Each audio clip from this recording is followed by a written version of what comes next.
जे स्वामिनारायण नाम लेशे तेना बधा पातक वाळी देशे। छे नाम मारा श्रुतिमाय अनेक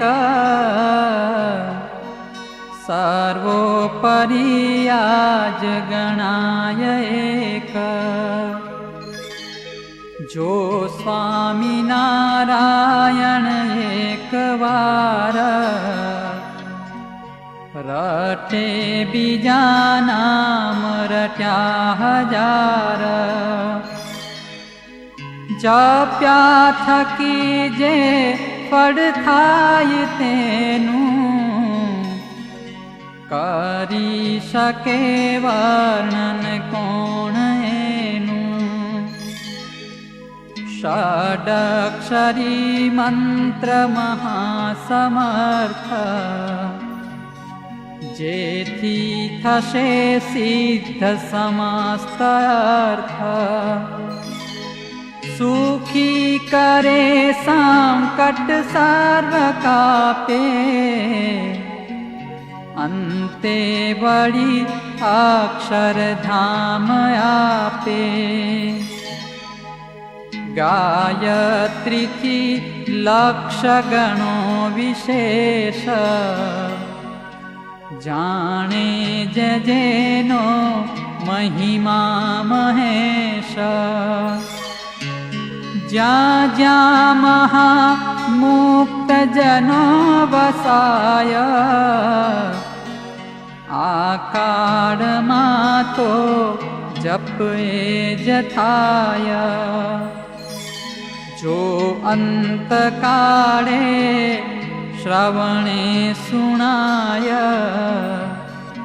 पापी घणो ते पण मोक्ष थाय। ते मंत्र थी भूत पिशाच भागे ते मंत्र थी तो सद्बुद्धि जागे। ते मंत्र जेना मुख थी जपाय तेना थकी तो जमनासी जाय। श्री स्वामिनारायण जे कहे से भावे कुभावे पण मुक्ति लेशे। षडक्षरो छे षट शास्त्र सार ते तो उतारे भव सिंधु पार। छाये ऋतुमा दिवसे निशाये सर्व क्रियामा समरो सदाये।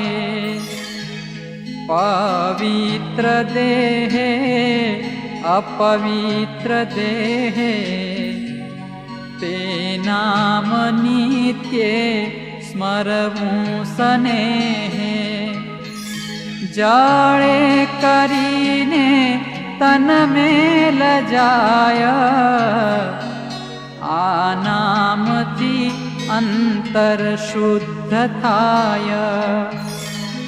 जेणे महापाप कर्या अनंत जेणे पीड्या ब्राह्मण धेनु संत ते स्वामिनारायण नाम लेता लाजी मरे छे मुख थी कहेता। श्री स्वामिनारायण नाम सार छे पापने ते प्रजळावनार।